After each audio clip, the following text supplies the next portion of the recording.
start? आउज़ुबिल्लाहिमिनश्शैतानिर्रजीम बिस्मिल्लाहिर्रहमानिर्रहीम। आज Kashmir committee की सेकंड मीटिंग थी। पहली मीटिंग में भी मुझे बुलाया गया और आज सेकंड थी, जिसके अंदर बहुत पार्टिसिपेशन थी। डिफरेंट पैमरा की भी थी, पीटीवी, हर मीडिया की भी थी, फॉरेन मिनिस्ट्री की भी थी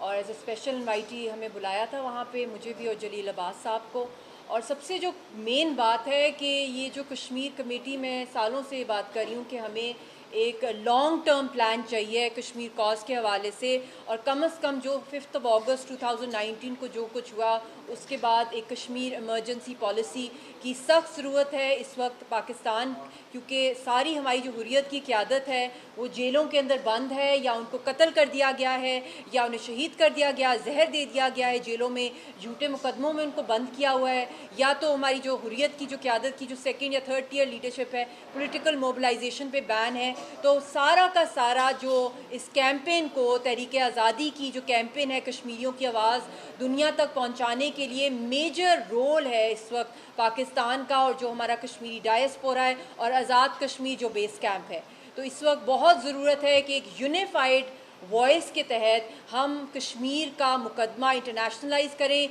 जिस तरीके से, जिस तेज़ी से, जिस कॉम्प्रहेंसिव मैनर में पैलेस्टीनियंस अपनी स्ट्रगल कर रहे हैं। उन्होंने दुनिया की हर इंटरनेशनल ऑर्गेनाइजेशन का दरवाज़ा खटखटाया है, चाहे वो इंटरनेशनल कोर्ट ऑफ जस्टिस हो, इंटरनेशनल क्रिमिनल कोर्ट हो, यूनाइटेड नेशंस का हो, सारी दुनिया के अंदर उन्होंने जो ग्लोबली भी जो एक ग्लोबल पब्लिक की कैंपेन किया, ठीक उसी तरह हमें ज़रूरत है इस वक्त एक यूनिफाइड प्लेटफॉर्म के थ्रू हम सब जो कुछ काम करें अपनी तहरीक आज़ादी के लिए, उसके अंदर एक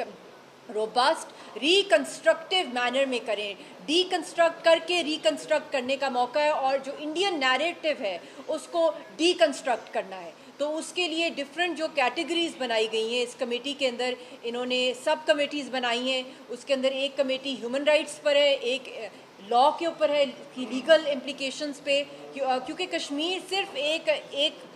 उसके इतने फैसेट्स हैं कि आप इकट्ठे एक बंदा एक्सपर्ट कोई हो भी नहीं सकता, क्योंकि एक पूरी कौम, एक पूरी नेशन की आज़ादी की तहरीक, उसके साथ जो फैक्टर्स जो उसके साथ जुड़े हुए हैं उस तहरीक के साथ, चाहे वो ह्यूमन राइट्स हैं, चाहे वो लीगल एस्पेक्ट्स हैं, चाहे वो उनका कल्चरल जो टेररिज्म किया जा रहा है वहाँ पे, इकोनॉमिक टेररिज्म जो किया जा रहा है, जो प्लंडरिंग की जा रही है हमारी हॉर्टिकल्चर इंडस्ट्री के ऊपर, टूरिज़म इंडस्ट्री के ऊपर, हमारी कल्चरल इंडस्ट्री, क्योंकि कल्चर किसी भी कौम की जो है वो अक्कासी करता है उसकी शनाख्त की। तो उसको भी जिस तरीके से बुलडोज किया जा रहा है और पूरा इंडियनाइज किया जा रहा है कश्मीर को, और ख़ास तौर पे इस वक्त जो बहुत इंपॉर्टेंट इशू चल रहा है मकबूजा जम्मू कश्मीर के अंदर कि 5 अगस्त के बाद जो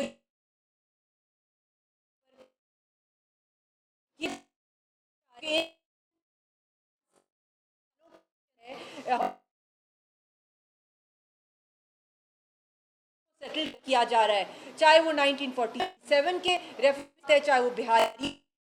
इंडियन आर्मी ऑफिसर्स और उनकी फैमिलीज की बात है, चाहे वो बात है हज़ारों एकड़ लैंड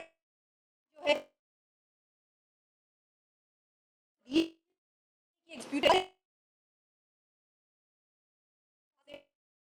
जो ऑलरेडी वहाँ पे गवर्नर जो है